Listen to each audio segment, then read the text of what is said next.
Sărbătorile de iarnă se apropie, iar Laponia, locul în care trăiește Moș Crăciun, este acoperit de un strat gros de zăpadă. Fulgii de nea se aștern ușor pe pământ, astfel întregul peisaj devine ca o pictură desprinsă dintr-un basm. Fii cu ochii pe noi, căci astăzi te așteaptă o aventură magică în atelierul lui Moș Crăciun. Uite, încă un cadou pentru tine. Acum vom face o magie.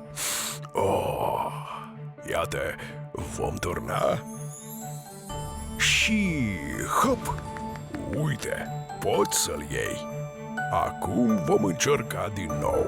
Și hop! A? Jacqueline, Eddie, vă salut! Bine ați venit în casa mea modestă, dar plină de magie. Vă voi spune un secret. Foarte rar permit cuiva să mă viziteze. Doar celor mai buni și curajoși copii. Oh, eram să uit. Haideți să vă fac cunoștință cu ea. Desigur știți cine este ea, nu-i așa? Corect.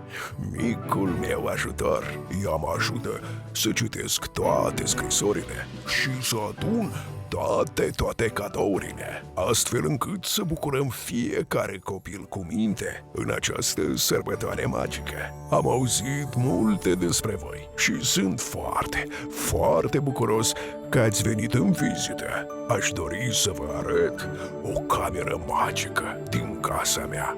Sunteți gata? Ei bine, atunci haideți, veniți cu mine! Iată această ușă magică duce în toate camerele fermecate ale casei mele. Pregătiți-vă, pentru că vom intra acum și veți vedea totul.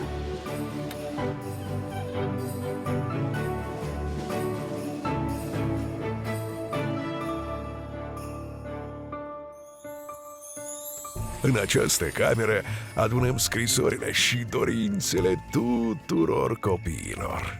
Vedeți cât de multe sunt. Aici sunt păstrate scrisorile tuturor copiilor de pe planetă. Apropo, ajutoarea mea mi-a șoptit în secret că avem un cadou pregătit pentru voi. Dar, înainte de a-l primi, trebuie să trecem printr-o mică verificare. Să vedem cum v-ați comportat pe tot parcursul anului. Și dacă totul va fi bine, atunci, în atelier, vom începe imediat să pregătim un cadou pentru voi. Ei bine, mergem să vedem.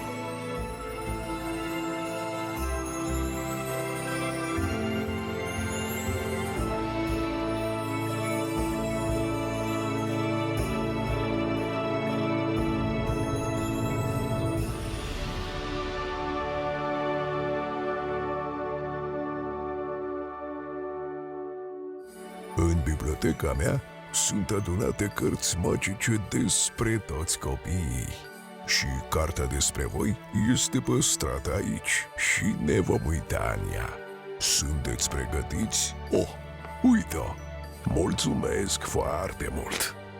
Interesant, nu-i așa? Hai să vedem! Ce avem aici? Hai să vezi și tu! Ah, cât de frumoasă ești în această fotografie!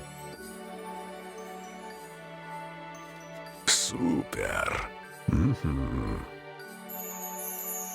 Ah, ce costum minunat ai! Nu-mi pot lua ochii de la tine! Aha! Ce viteaz ești! Privire curajoasă, mâini puternice. Faci gimnastică singur sau te obligă tăticul tău? Ai văzut? Da. Ah, ce costum minunat ai! Nu-mi pot lua ochii de la tine.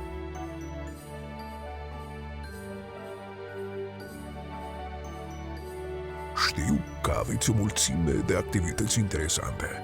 Mă bucur mult pentru voi, mai ales că le faceți din pasiune. Ați putea să învățați și pe alții. Pentru mine este o adevărată bucurie. Bravo! Să învățați lucruri noi este cel mai frumos în viață. Acum este momentul să vedem ce se întâmplă în atelierul cu cadouri. Dacă avem noroc, vom vedea și cadoul vostru. Hai să mergem! Priviți cu atenție, printre aceste cadouri este posibil să fie și al vostru.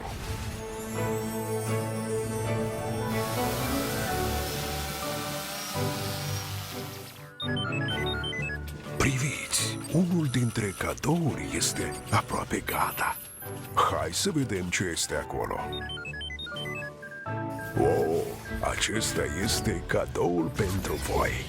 Acum, mașina mea magică îl va împacheta și noaptea de ajun îl voi pune sub brad pentru voi.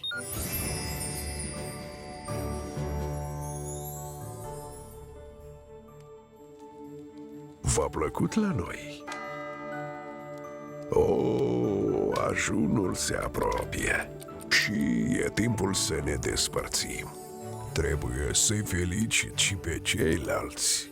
Crăciun fericit, copii! Ne vedem anul viitor. Sunt sigur că la anul mă veți surprinde pe mine și pe cei apropiați prin bunătate și fapte bune. Vă doresc să fiți ascultători și deștepți. Ne-am înțeles? Și țineți minte, eu văd și aud totul. Vă doresc să întâmpinați Crăciunul cu bucurie și până la noi întâlniri magice.